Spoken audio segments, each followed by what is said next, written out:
Well, at least we made it to Friday, huh? Man.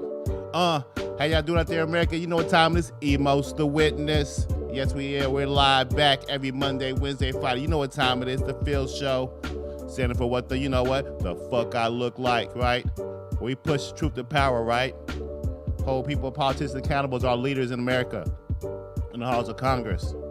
So welcome to a Freestyle Friday. Let's get into it. I'm your host, like I said, been downtown at 120 East Market Street with two of the hardest working entertainers in the business, with Malik and Wyatt. Let's go ahead and get into the news. Wyatt, let's go ahead and get that background music going.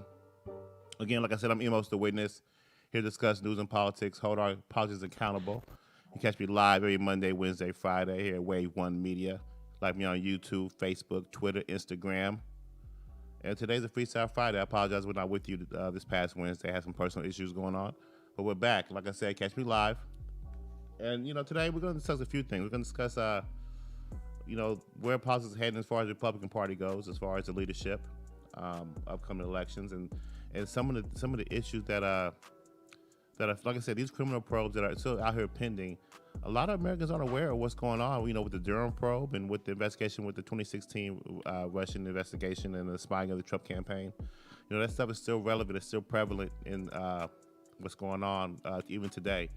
And I want to touch on that a little bit, including that in some regular news, some general news that's going on today. And also I want to discuss, where the Republican Party is headed going forward in this battle with the 2022 upcoming election season in 2024, where they are with the battling of the, the voting laws and whatnot in various key states that were affected in 2020. So like I said, I'm Emo's the Witness, and I'm your witness, I'm your guide, I'm a resource. Like I said, I started this show just mainly based on that point, based on looking at the corruption that I've seen in politics over the years. Just seeing the downright attack on our civil liberties, our Constitution. I think it's important. I think it's important that we all step out, that we step up, and we all lend our voices. Whether you're on the right side or left side of the aisle, I think it's important for you to step up and join the debate, join the concert, and hopefully you can listen to my show. Hit that like, subscribe button. We can all be witnesses. We can all embark on this journey, find out who's telling us the truth, which politician, which leader is in our corner, who has our back. Not just in politics. In sports, in entertainment, in business, we have these leaders. We have all these iconic leaders that want to lend their voice and put their mark on society. But it's important that we also hold them accountable in what they're telling us and review those things and how do they affect us in our future. Most importantly, in government, of course, we want better leaders.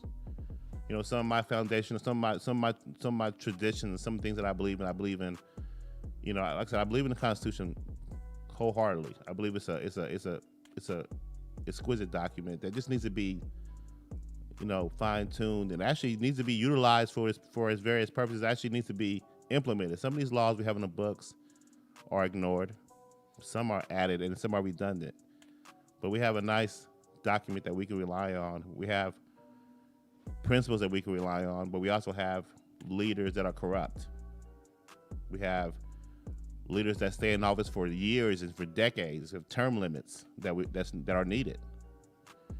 So we can't get those things accomplished, in a short term or in a long term. We can at least push back. We can at least press for these things and at least call a spade and call people out when we need to. And that's what it's all about. You know, Amos the Witness show, like I told you, every Monday, Wednesday, Friday, we're live downtown at 120 East Market Street. Okay, from 10 to 11 a.m. Sometimes we start a little late. Like I'm downtown, my man Wyatt today. Malik's not here today, but you know Wyatt? You know, man, like I said, you know, we're supposed to be here at 10 to 11 a.m., you know, but we have a tendency to start late, and it's 10:30, you know. And as you guys, if you guys listen to the show, you know, over the past few episodes, the reason being is because, hey, you know, I'm always pressed to get my daughter to school on time, and I just can't seem to hit that. I can't accomplish that. But you know, one thing I did accomplish, man, you know, we need to look this up. I think I broke the Guinness Book World Record for the fastest person to ever wash a puppy. I think I don't even know if that even exists, but if it doesn't exist, I think I want to enter my name, and I want to kind of mark that down. I want to see what the time is. What is the Guinness Book of World Record for washing a dog or a puppy? Because damn, I washed my dog in about 40 seconds, like about earlier this week. So we'll look at this. We're actually gonna really look this up. So this is the second time Merjan van Oord from Zurich, the Netherlands, sets a new Guinness World Dog Wash record, washing the most dogs worldwide as an individual in 8 hours at 211. Okay, that's a little different. Okay, so I have a chance. He washed 208 dogs in 8 hours. That's different. That's not fast. That's a number. I could probably beat that shit though. I could probably beat 208. If you line up 209 dogs, I could probably do that. I mean, I wonder what the requirements are. Do you have to? I mean, is there an inspector? I don't want to get into that. That's not the point. The point that what I'm proud of, I washed my puppy in 40 seconds this past Tuesday, trying to get my daughter to school. You know, I've been dealing with a little dog shit problem in my house. I got a new puppy. I'm not gonna get too much into the dog shit because I've been talking about that too much. But of course, you know, I wake up in the morning, my dog shit in his cage. He had to shit on him, and he had to shit in his cage. So we gotta do the cleanup. My wife's on me, and honestly, to get a kid ready for school, you gotta do a lot of shit. You gotta get them, you gotta wake them up, you gotta brush their teeth, wash their face, you gotta give them the cereal, you gotta clothe them. You gotta get them pumped up. You get yourself together, you get yourself going, all in 40 minutes. It's hard. And then you gotta give them to school. So if you add another element to that, you add a dog that's full of shit, and you gotta, it's like, I didn't know they want me to wash him before we left. My daughter's like, I don't want, she's sad because she think the little puppy gonna be chilling in shit all day, which that was the plan. That's what I was gonna do. I'll wash your ass later. But anyway, man, I grabbed that tub because you gotta make it. You don't just gotta go to. What dad sends their kid to school crying on a Friday, a sunny day Friday? You don't do that shit. So I had to wash the damn puppy, man. So man, I got a little mini bathtub, and I throw the puppy in there, and I'm just like talking to my dog, like we gotta get going. We got time while I'm washing the dog. You see what I'm saying? And she turned from sadness to like a fear and a traumatized look, because I'm washing the dog and I'm also dunking the dog. Dunking the dog is quicker than that damn sprayer. You ever dunk a dog in water? It really gets that lather going. It gets that soap off faster. But she didn't like that. I mean, it was a little puppy. It looked like a little wet rat that was down there choking. Shout out to PETA. But I mean, like I said, I didn't realize till I got in the car and we were driving away. I was like, damn, I think I watched that dog in like 30 seconds. I think I really broke a motherfucking, I'm proud of myself. He's sitting there shivering and wet in the towel and shit, like a wet rat, but he's clean, right? I did not fit that into my schedule. But the point, we got to school late as hell. We still got there at 9:15, supposed to be there at 8:30. But I think they're used to it now, the school. I'm going to get better. And like, the whole point of me saying that is like this show, it's going to get better, you guys. You got to just believe in Emos the witness. Let's become witnesses. Once I come in on time, we're going to hit this right. Hit that like, subscribe button. We'll get into the news, the politics, and the social issues of the day. But man, this show was created to hold our leaders and our politicians in the halls of Congress accountable for their actions, for their policies, for their past policies and their reviews, and anything that's criminal and corrupted. And this goes on. This is a worldly thing. we want to be a people that can criticize our leaders in every realm, in every country, and have a debate about it, because it affects us. It trickles down to that voting right, to that when you go into that booth and you vote, state, local, national level. You know this, but what you don't know is that we need a stronger voice. We need a stronger message. You can't get drowned out by big tech, social media, censorship. We've seen that in Trump. I don't care what you think about your past president. I don't care about your politics in that regard. You know, the dog, you had a dog in the fight in the last election. If you won, you won. If you didn't, you didn't. But now it's more important than that. It's more about protecting your constitutional values, your right to vote, your right to protest, your right to bear arms, all those things. I'm gonna repeat that in every show because it's very important. And we got to fight back against any kind of freedom of speech barriers, any kind of censorship from big tech. Facebook, Twitter, Instagram, all those big dogs. I mean, honestly, man, frankly, the audacity. I mean, like I said, I don't care what you think about your former leader, your former president. There's a respect level that we should have. You know, in our opinions of our leaders, and our leaders should have the right to speak those opinions to us. It shouldn't be barred out because you have a tech company that's too big to fail, and they have the right to kind of decide what you need to hear or don't hear. Let me hear it. Let me decide for myself. You know? Because they can do it to someone that big, they can do it to you. That's the whole point. If you can have a spying on a campaign in 2016 go without being investigated or people held accountable, if that goes without being answered, it can happen to you. The spying has already happened to you. You've seen it before. You've seen people get locked up and their family has been, chastised or castigated by the FBI, or people been threatened with lawsuits or just being drowned out by lawyer fees, which happened in Michael Flynn case over frivolous charges or frivolous just power struggles, power, abuse, corruption.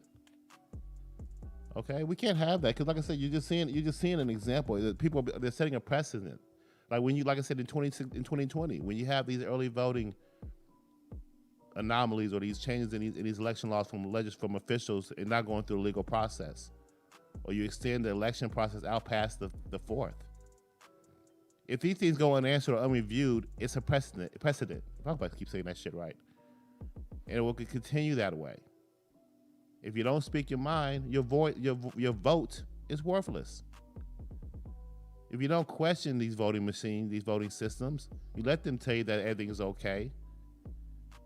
Eventually, you're gonna look up and you're like, your vote's not gonna matter. If I'm wrong, I'm wrong. But at least we're able to test it, right? At least we're able to go home and sleep comfortably at night. Because we know there's some protections in place. But when you see a document like the Constitution that's under attack, that is set for you to be set with a level of protections in it, you as American people have to step up and protect it, guide it. I think we're seeing that in the Biden administration. We're seeing an attack on our Constitution slowly, methodically. And I'm going to point that out in every episode as we go along, and even on this Freestyle Friday. And one thing that I can point out to you is which I found astonishing is a poll that we found. If you pull this poll up on this first article, why, the next one, yeah, you see that 1/3 of the American people are aware of the Durham probe. The Durham probe, for those who don't know, is a probe in which, and I shall just read, which this is the lead investigator, John Durham. He's the lead investigator, special investigation of the origins of the special counsel inquiry into the Donald Trump 2016 presidential campaign, where they were spying on his campaign. He's the lead investigator. He's leading the probe. This is a criminal probe, and less than 1/3 of Americans, they are aware of this. And it's even going on. This is started back in early January, but this investigation, the talk of this, has been going on since 2016. Okay, now no matter what you think about, like I said, no matter what you think about the Trump administration, T-Dogg the Prez, I call him T-Dogg. I call him T-Dogg the Prez. Okay, he's untouchable. He's almost Teflon, and you can, it's true. Okay. Now I can get into a lot of things, and I can be attacked for my views on this, but no matter what you think about the administration, we can't have spying on a presidential campaign. You gotta review these things, get down to the bottom of it, the truth. You gotta find out what happened. You gotta hold people accountable as much as you can. And if there's criminal charges, there's criminal charges. Some shit went down in 2016 before the election, and it has not been fully fleshed out. You know why? Because and that you still do today, you have a media, you have a prior administration that still has its fangs and its clutches in society and in government, the Obama administration. They're still influencing the various sectors of government, judicial, legislative, and executive. They are. You still have the same players in office now in the Biden administration, the same key players. So you have a lot of drowning out of the message. You don't see a lot of reports on this topic. But a criminal and also you see a lot of suppression, and you still see a lot of interference in this investigation. After every new administration, there's a new set of attorney generals that are hired to take over to represent the current administration. But one thing that's special about this is that when Trump left, one of the rules or things that he implemented was to keep John Durham on this probe. And the Biden administration does not like that. He had to resign when Biden came in. Even though he resigned his position, his office, he still leads this probe. Now, I'm sure it's being attacked from all angles. He's probably being sabotaged at every turn as he reviews these things. But things that are key to know about this is that he still stands to run this probe, and it's a criminal probe. And if you look at this from this context, and like I said, if you look at politics as a movie. And by the way, I'm Emos to Witness. Hit this like, subscribe button. Like I said, I'm live every 10 to 11 a.m. if we can get started on time. Downtown at Wave 1 Media, 120 East Market Street. Every Monday, Wednesday, Friday. Hit that like, subscribe button on YouTube, Twitter, Instagram, Facebook. Website coming soon. Like I was saying, Crossfire Hurricane was this, let me read a little bit of this article, like I said, because it's important for you guys to know the details of what's going on with this case and where it starts. We're gonna go back to keep on to on that same article. Less than 1/3 of Americans are aware of the special investigation into the origins of the special counsel inquiry into accusations former President Donald Trump's 2016 presidential campaign conspired with Russia. But of those who do know, 83% said the Obama administration knew or tried to influence it. The findings were revealed in a Technometric Institute of Policy and Politics poll on Tuesday, which also discovered that those aware of the so-called Durham probe, 57% think that it's very likely the Obama administration was aware and tried to affect it. The poll queried 484 adults between March 31st and April 3rd about the investigation by former U.S. District Attorney Connecticut Durham, who resigned in February from a post and continues his investigation into the Intelligence Agency Department's of Justice FBI probe known as Crossfire Hurricane. Now, Crossfire Hurricane was established in the final months of the 2016 presidential campaign as a counterintelligence operation to investigate alleged ties between the Trump campaign and the Russian government operatives.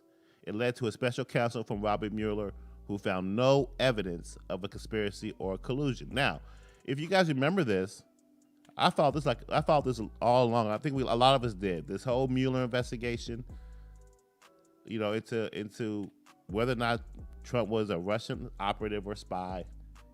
There was no evidence. $20 million in taxpayers' dollars were wasted. We had to suffer about 2 years of this, prolonged, drawn out. We all knew what the conclusion was. It was all for nothing. No one was held accountable for that. No one was held accountable for that review alone, which was full of former Democratic operatives, FBI agents who are anti-Trump. That's been well documented. So Crossfire Hurricane is actually the operation they did to spy on the campaign. And then the Robert Mueller had to investigate whether or not Trump was a spy. So you had 2 investigations that were pretty much corrupt throughout the whole. Actually, it lasted pretty much the whole 4 years President Trump was in office. Can you imagine how much he could have got done if he wasn't obstructed by the New York State attorneys and these 2 investigations alone?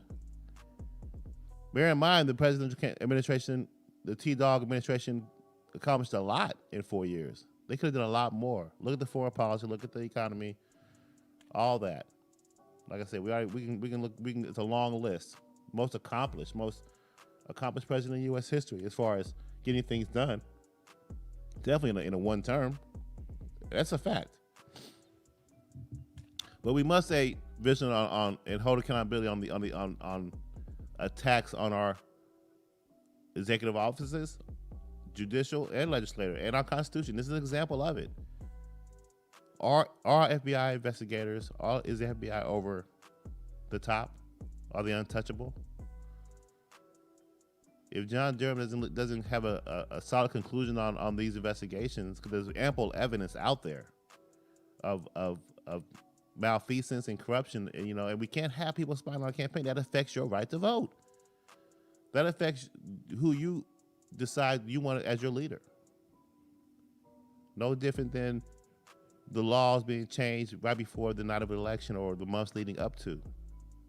Got to go back and review those things and change them and correct them before the next election season.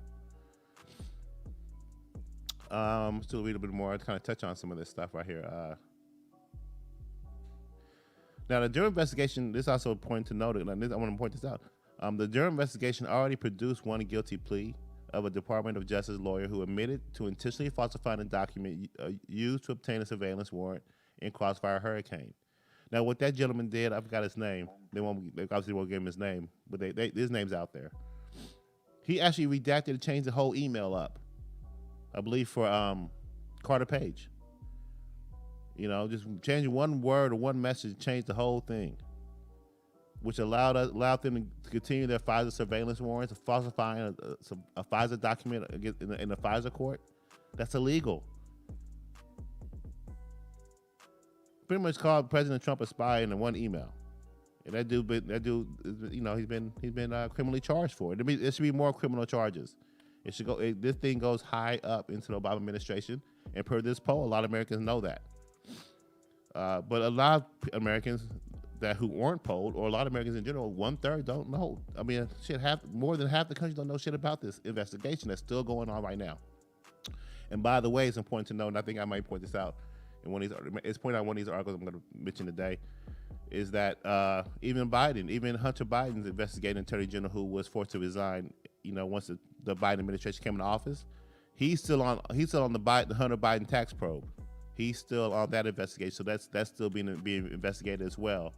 So 2 clever things the Trump administration did before they left 2 nice little jewels in the White House, before they left. It's like Zelda, you know what I'm saying? Take your ass up in there, find that magical emerald, and it's good news. So it's good to know that there's some more accountability being going on as far as dealing with this, draining the swamp, the corruption, but you can also see the pushback in the secrecy in the attempts to stop it. And if this isn't implemented, does this investigation even continue? After a changeover? No, it doesn't. That's how with a new administration. That's why this election last year was so important, because everything gets wiped out and life goes on. But your Constitution has been attacked and laws have been changed, and going forward has been a precedent set, not president, precedent set. Going forward, this shit happens again. It's gonna happen this way, and the judges and the jury, if you take it to court, they're like, "Well, it happened in 2020, so it's good to go." So it can happen now. So, like I said, usually talk about these kind of things on a Wednesday, the corruption. But I want to keep my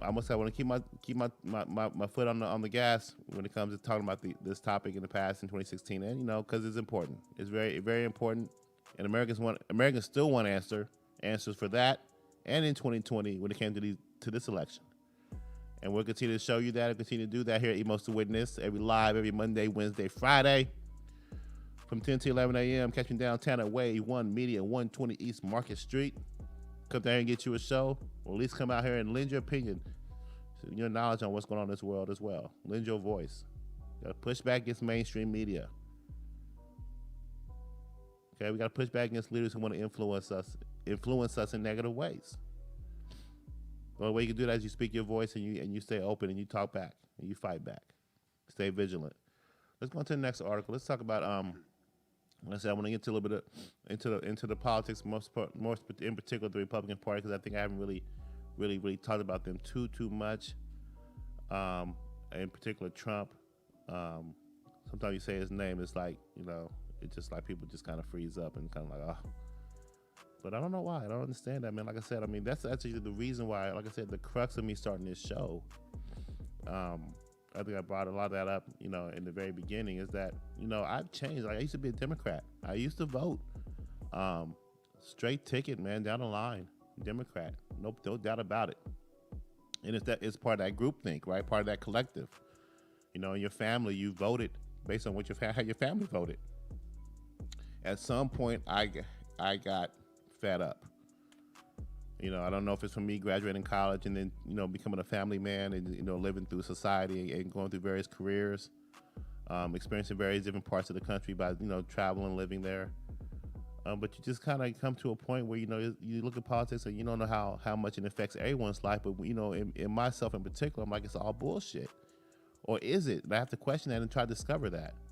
But at the same time, when I reviewed and I watched it, I think I really got my hooks into it once. I think once Obama got in office, I think I kind of fell in love with the entertainment of it, the corruption of it, it's like a movie. If you really know the cast and characters for who they really are, and you understand the policies and the players, you're watching a movie and you're part of it. You're part of it. You play a role. You really do. And the reason why I started this show is because I watching the cast and characters and watching how they move and operate, and you see the games they play and the gamesmanship and how they talk to the people, and they do something else, have a different action behind the scenes. I want to dig behind the scenes and see what you're really all about. Are you for the people? Are you genuine or not? And like I said, I voted straight party Democrat all the way down the line, and I switched up, man, in like 2012. I just protested and didn't vote in 2012. And I think that was Obama versus Mitt Romney. And I was looking for new leadership. I was looking for a new change. Looking for somebody, an outsider. And outsiders seen the poll pretty well during elections and campaigns. And pretty much sometimes in most cases, they get sabotaged by a third party candidate that runs, or whatnot. But in 2016, they let somebody sneak in. That was President Trump.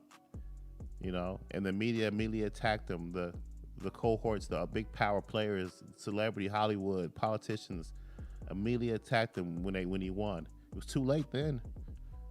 And they kept it going throughout his whole administration. Teflon. You have to admit, man, I don't care what you think about his tone or what you think about his views. Even in the hard press of the New York media in the early 90s, in the mid 90s, and throughout the whole 90s up to this point, he's been able to stand his ground and speak back and fight back. You want a leader like that.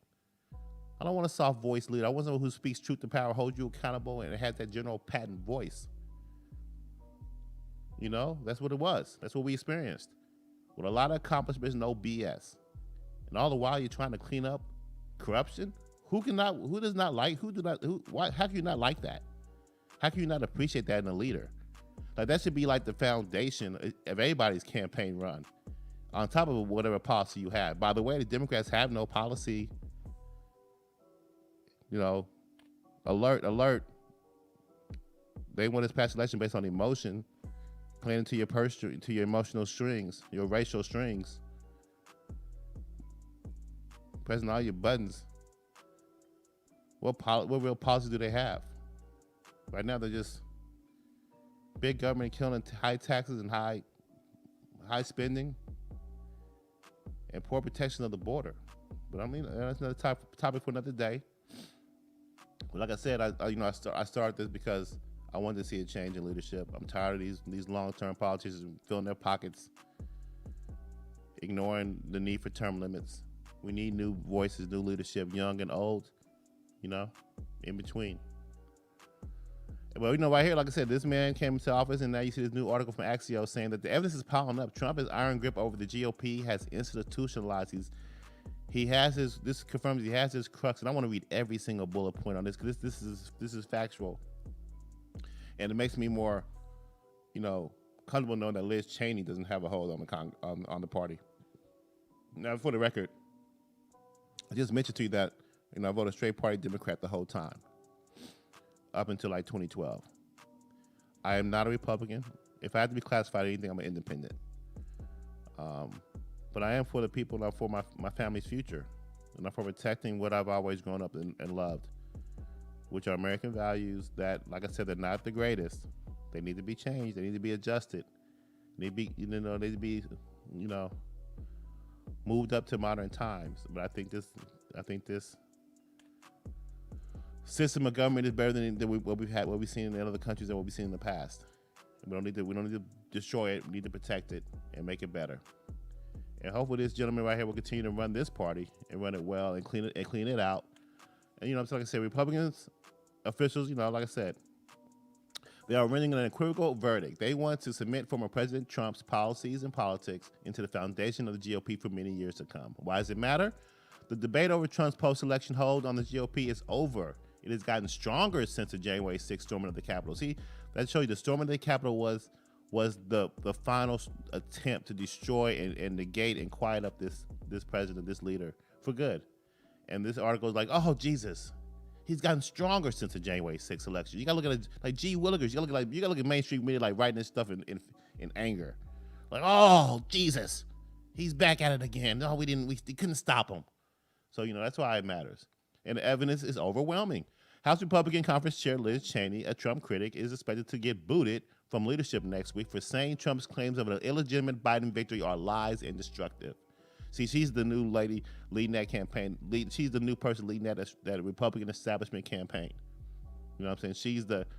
She's the Mitt Romney, Bill Sass, Junior. Well, not even Junior. Now she's on top. She's the face. So she's the one that's gonna be battling. She could be one that's be battling Donald Trump and anybody who supports him and his views inside the party for futures to come.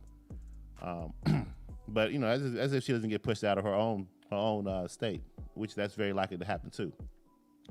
Trump planned voting restrictions like Georgia are now being debated in Texas, Florida, Arizona, Iowa, and other states. That's important. That's what I've been talking about. The 2020 election has some very foul stench to it. Some irregularities we can't just ignore. Even Democrats and liberals know that. Okay, and in each of these states that were affected in the 2020 election, they're being reviewed again, and they're being debated in their various halls, in their houses, and they're going to make sure that the integrity of our votes matter, which matters, is gonna be on display in 2022 and 2024. And we need that. Like I said, it's important than anything else. It's important that anybody you agree with or you support in an election. It's to strengthen our right. That's one of the only things. That's one of the rare things we have in this country, a right to vote. The Trump positions on trade and immigration, both of which broke with Bush era orthodoxy, are now Republican positions. That's true. Republicans are they've been known as small spenders and restrictions, conservatives, and but now they've taken on the Trump era policies, right? Trade with reciprocal trade and protecting our borders, sealing our borders up, having a merit-based immigration system, not one that's just based on come as you are. We want the best and brightest. And we should, and why not? We deserve that. That's what the American people want. We should get that. Like I said, if you want to come in this country, that's fine. That's fine. Just go through the process legally. Why the fuck you gotta jump over 5 rivers and scale a big ass fence? Why? Holding a fucking 3-year-old? What you, Superman? You trying to prove something? You come up here with a motherfucking wagon and a motherfucking 2x4 and try to hop over a motherfucking fence and climb over 3 rivers. Just go through the motherfucking, come to the street. Open the door and come to the customs office. Just go by the fucking, come on, man. I'm not gonna hop on a helicopter and like skydive to get to Mexico. Motherfucker, I'm gonna hop in a car and drive. I mean, I know you probably can't do it that way, but I'm sorry. I just think there's a lot of BS when it comes to the excuses for getting here or the reasons for getting here. A 19-year-old can't tell me, well, no, I'm not gonna say that. I'm just gonna say the point is we need to strengthen these other countries. We need to make their economic, we gotta make all their economies a lot stronger so that the people don't want to leave. They want a vacation and they want to go back. That's what we want. But we also want quality immigration. We do need labor. I mean, shit, people aren't working right now. There's hiring signs everywhere. People are chilling right now, enjoying the weather. Shout out to stimulus. But let me continue. The 10 House Republicans who voted to impeach Trump after the January. I love these bullet points. I was reading these bullet points yesterday, man. I was like, yes, this is exactly what needs to happen inside this party to get it right for the future. And all the signs are telling. The 10 House Republicans who voted to impeach Trump after the January 6th violence have gone mostly silent, and at least one case turned on Liz Cheney. Exactly. You know what I'm saying? That's exactly my point. The heartbeat of the party belongs to Trump. The people belong to Trump. That's millions of people. It's a lot of influence. And Teflon Don has not gone quiet. All right. The entire House leadership will soon be full-throated Trumpers. House Republicans expect Trump to back candidates to crush his critics in contested primaries. State-level Republican leaders are often as or more Trumpian than national leaders, and in many cases will control redistricting. Trump senior advisor Jason Miller tells Axios Trump rallies are likely to start as soon as late spring or early. Oh shit! Come on now, Trump rallies are back. Damn, you understand? Look, you understand that. Shit, there's barely any concerts going on. We know Carnival Cruises aren't really popping, but it's about to. Will this man lead the full opening up of America with his own Woodstock? So Trump rallies are back, and we know, those who know, there were thousands of people in the stands. You know, see, and they want to show you the video, they want to show you the clips and all that, the big crowds, but they're like rock events. Rock concerts. Okay, so he's gonna be going around doing these again. You might as well, hey, it's it's over. If he's backing these candidates and he's cleaning up house in Republican parties, it's definitely his party. And he would battle against the Democrats in 2022 and 2024. We're gonna see how the House changes in a couple years, in a year or so. We're gonna see if this effort is working or not. If the media is going to win, the media battle and all in Hollywood and Democrats, will they win? And all the people in the deep swamp, is it cleaned out enough? Will they win versus the nationalistic Trump party and the people, the American people, America first? Round 2 is coming up, and Emos the Witness is your referee and your guide, right? To bring all these issues to the forefront, to make sure you're ready for the fight as well. In 2022 and 2020. Get ready for these midterm elections, y'all. Who are the candidates? Who you gonna vote for? You gonna go ahead and just go in there and just click and go home and be surprised again? Let's not do that, y'all. Let's not do that. Let's not play ourselves. Emos to Witness live every Monday, Wednesday, Friday. Hopefully, when we're on time, it's 10 to 11 a.m. Downtown Wave 1 Media. Hit that like, subscribe button. YouTube, Facebook, Twitter, Instagram. Website coming soon, y'all. We're a new show. We're growing. You know, like I told you, I've never done this before. This is new for me. But I think it's important. I have the time and energy. And I want to put forth the effort to help you out. Help ourselves out. All right? To make this country a better place. To wash out and clean out and provide and develop and create better leaders. So we have a better society, y'all. So we don't keep falling for the okie doke. So we don't keep falling for the same issues, marching in the street and then nothing comes of it. Solid change, and I think it's coming, y'all. It's really coming. I think we gotta stay positive, you know. Emo still with it, y'all. Now, like I just kind of read the very bottom. Like I said, my man about to start the primary. Let's hit the next article. About to start the rallies back up. So we'll let you know when that's going on. Actually, got a text. You know, we can skip this because we already kind of talked about that. But basically, just look out for that. But you got to see. I want to touch on a few things right here. This is an article about Feds raid Giuliani's home office escalating criminal probe. Okay, this is Rudy Giuliani. Okay, former New York mayor, had high success in New York. He was considered a great mayor, one of the best. He was considered one of the best mayors in the country. Remember, he ushered us through 9/11, the Twin Towers. You know, when he first started, as Attorney General of New York, he was the one that kind of really did a lot of busting up of the mafia and criminalization in that city. I think he was he? I don't know if you know. Was he in charge? Was he in charge of the policy or invented the policy of stop and frisk? I don't know if he was or not. Can you look that up real quick? Wasn't that entrepreneur Bloomberg? That's something. I don't know if it was I thought that Bloomberg may have squandered it. May have actually implemented the policy and did a horrible job with it, and actually caused a rise and increase in crime in New York City. But I don't know who started stop and frisk. I know like Bill Kirk and Mike Bloomberg. These are key parts. New York infamous stop and frisk policy found. What do you think? How about that one right there? Yeah, maybe Bloomberg did. Maybe. How about that right there? The stop and frisk program, law enforcement, like 3 or 4 down. Britannica. What's that one? Britannica.com talking about. Will allow policy officials to detain, question, and search suspected individuals without probable cause. That's probably not the one I'm referring to. I'm referring to the policy, maybe like no guns in the city of New York. Like they banned their guns inside the city limits, and that kind of maybe lowered their crime rate in New York at that time.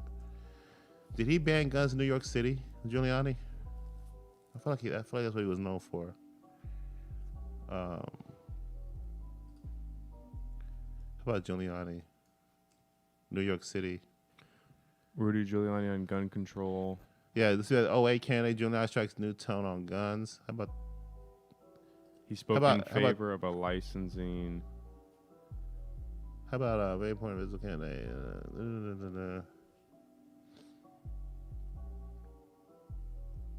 I'm not quite sure. I know that there was a key law that was passed in regards to criminalization, in regards to crime in New York that really made the New York City safe, and it was all because of Giuliani at the time. But I'll kind of get into that. Maybe I'll look it up later on. Man, out there, look, that enforcement, they out there, man. Get out them tickets. There's a car. I want you to look, man. There's a picture. Let's cut to this real quick. You can get that picture up real quick. Did you ever pull that picture up? It's on Teams.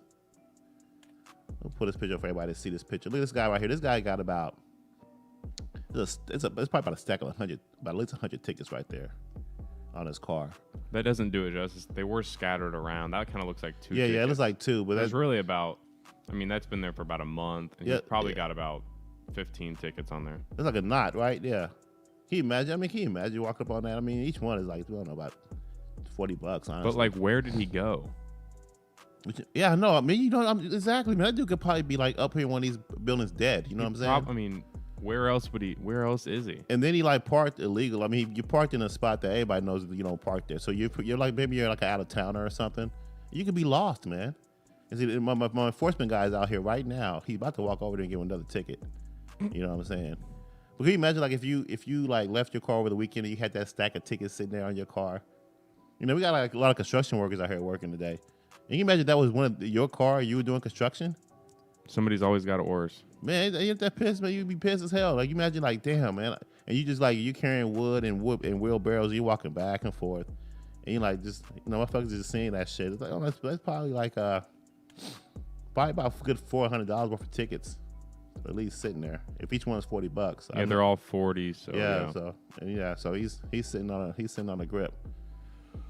But yeah, that's tough, man. I hate to walk past every day knowing that there's a $500 bill just stacked on my motherfucking car every day. Every hour, go on break. But yeah, it's a battle, man. It's a battle for parking out here, as everywhere, which is cool. Most of the witness, just taking a pic of what I see out here in this world. The big window here, but. Like I said, Giuliani, that's what I'm talking about. The whole point of me bringing this article up real quick, and we go back to the Giuliani article, This is the way. This is the way the Democrats are fighting back. This is the behind the scenes actions that you don't see. Feds raiding Giuliani's home, taking various documents. This is the Biden administration trying to stop various probes and investigations from continuing. If you don't know the background of what Giuliani's been up to lately, he's been investigating the Ukraine dealings with Hunter Biden and Joe Biden, President Joe Biden. He's been pointing out a lot of things regarding the voting in 2020, regarding the voting systems from Dominion. Like I said, Dominion has stepped out and said they're going to file a defamation lawsuit, and the judge is threatening to dismiss it or throw the case out because there's no evidence of defamation. What his claims are regarding the election, they appear to be valid. They want to be investigated, and if it goes to court, they're going to have to show a lot of evidence, a lot of review of that. We got to hold these voting be voter integrity. So of course the Biden administration, they can't come out and just attack this because you're attacking the Constitution, you're attacking the right to vote, right? So you got to do little snippy shit like this. You know what I'm saying? You got to have the feds come raid and take things and disrupt and make this guy look bad. This guy was once, that's why I brought his whole tenure at New York, because like I said, he was once one of the most beloved mayors in the country. 9/11, we loved his leadership. But when you go against power, when you try to do the right things, you got hit pieces and you got the feds coming to your house. Okay, and let me scroll down a little bit if you could, because I'm not looking at this on my laptop. There was a key point I wanted to bring up. If you go all the way to the bottom of this article, to like the last two paragraphs. I'll go back up. Let me read these last two paragraphs to you. Okay, now look. A lot of this, like I said, a lot of this is just like a lot of these things that you see are hit pieces. A lot of these maneuvers are designed to slow down an investigation, shut someone up, or make someone look bad and defame them. And this article is the same piece. But what I wanted to point out is that when a change of administration, you have a change in your soldiers. Officials in the then Deputy Attorney General's office raised concerns about both the scope of the request. I gotta go one page up. I'm sorry, one paragraph up. Federal prosecutors in the Manhattan office Giuliani himself once led, springing into prominence in the 80s with high-profile prosecutions of mafia figures, had pushed last year for a search warrant for records. Those included some of Giuliani's communications, but officials in the Trump-era Justice Department would not sign off on that request, according to multiple people who insisted on anonymity to speak about the ongoing investigation with which they were familiar. Officials in the then Deputy Attorney General's office raised concerns about both the scope of the request, which they thought would contain communications that could be covered by a legal privilege between Giuliani and Trump, and the method of obtaining those records. 3 people said. So yeah, it's the protection of people's rights, privacy. The issue was widely expected to be revisited by the Justice Department once Attorney General Merrick Garland assumed office. Given the need for the department's upper echelons to sign off on warrants served on lawyers, Garland was confirmed last month, and Deputy Attorney General Lisa Monaco was confirmed to her position last week. So, like I said, the Biden administration puts his new soldiers in office, and they're going to go back and they're going to continue to attack this case by issuing another warrant for communication. So the thing is endless, but there's nothing behind it. Like I said, if you go by and read this article, you just go back to the top. This is, like I said, theheraldsun.com. I encourage you, like I said, I'm going to put a lot of these links on my YouTube page so you can go back and reference and look at these articles. But there's just all kind of smear attempts trying to smear some very credible reporters who've been following these, like John Solomon, for example, who've been following these criminal probes in Ukraine and in the Russia investigation. And that's what Giuliani is doing. He's investigating these things. He has a lot of evidence, and he's investigating a lot of these things. And the Biden administration is trying to stop that with his attorney generals. And like I said, this thing is you're probably like, Emos, why are you talking about this stuff so much? Why are you talking about things that are in the past that look like they've been resolved already? Because the 2016 election spying was bigger than Watergate. It really was. Bigger than any kind of corruptional event that ever happened in government. It was led by the Obama administration, and they have not been held accountable. It affects upcoming elections in 2020, and it could have messed up 2016. I think 2020 they've had success. Hell, in 2020, in 2012, the Obama administration had success against Romney, in my opinion. There's a lot of evidence of tampering during our elections, and it happened so much. For example, look at after the 2016 election.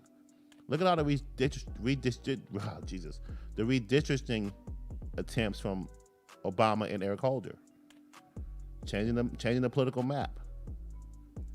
All that coupled with their efforts all through the 5 years up into 2020. Pounding like babies, trying to get this man out of office. Teflon. They won. They had success, but he's still here. Can't shut him up. The man don't drink, man don't smoke. You investigated all his tax records. You investigated every piece of his body, every personal aspect of his life. And you still can't. The New York State Attorney's Office just going crazy. Can't find nothing. Trying, can't find anything. But this man has been in our face and been in the spotlight since the early 90s. And you guys question what you're looking at. But you'll take a blind politician any moment, any day, and vote for him. Because they're holding a baby. Because they smile. I don't want a coconut smile. I want a leader. Most of witness, y'all. Hit that like, subscribe button. Facebook, Twitter, Instagram. Hit that like button. Catch me live downtown every Monday, Wednesday, Friday, 10 to 11 a.m. Wave One Media, baby. So yeah, this is Freestyle Friday, y'all. Also, this is a Happy Mother's Day weekend, right? Want you guys to enjoy that. Kiss the mothers. Tell them you love them. You know, make that Mother's Day dinner special. All you fellas, go out there and eat. Go out to eat. Don't hop in the kitchen try to make cornbread and try to make all that nice dishes. Just fuck up the kitchen. Don't do that. She don't really appreciate that shit. She just go smile. She just want a bag, man. Want a bag of money. Take her out to eat. Get some flowers. You know. Emos to witness. Give you some game on this Mother's Day weekend. So you don't go there. So you don't have that Monday headache, you know. Cause don't fuck up Mother's Day. If you fuck up Mother's Day, you're gonna fuck up your Monday. Monday's gonna be bad for you. All you fellas, don't forget, okay? It's like Valentine's Day, okay? They want the card. Get the fucking card. Write some notes in the card. I love you or something. I miss you. Sorry I broke the TV. Say something. Look, say something that reflects what you fucked up this year. Okay? Put it inside the card. No pencil, no black ink. Hey, man, be creative, man. Get like a green color when you write the note. Happy Mother's Day, baby. Everything you do with the children, I love it. I appreciate it. Okay? I'm sorry last Thursday I left you watching the kids all day when I went to go hoop. I know I said I was going to be back at 3 o'clock. I didn't come back till 8. Like, be real detailed in the note. They want to know that you fucked up and that you're apologetic. Not on some general shit. Honey, I'm sorry I washed the car and I didn't shine the tires. I didn't put the Armor All on the rims. Okay? Details. I'm sorry I left a shit streak on the toilet seat last week. And you saw that. I was rushing. I was trying to I had to go. I had to get the girl to school. I would have cleaned it, baby. But we didn't have no wipes. So thank you on this Mother's Day, baby. I appreciate you for getting it for me, for doing it for me. You don't know how much I love you because I don't want to do that shit. You put all that in the card. Okay? And don't cook nothing. Take her out. Remember that. It's like I heard running in jeans. Oh, she's trying to get somewhere. Whoa, somebody chasing you. All right, well, let me get up out of here, y'all. I want you to have a wonderful weekend. I'll see you on Monday. You must have win this, y'all. Like I said, catch me live every Monday, Wednesday, Friday. Wave One Media. Sorry, shit. Let me hit that like, subscribe button on YouTube, Twitter, Facebook, Instagram. I'll see you on Monday where we get into the news, getting like I said, continue to hold these leaders accountable, get more detail on the issues, and I want you guys to have a wonderful day. And I'm out.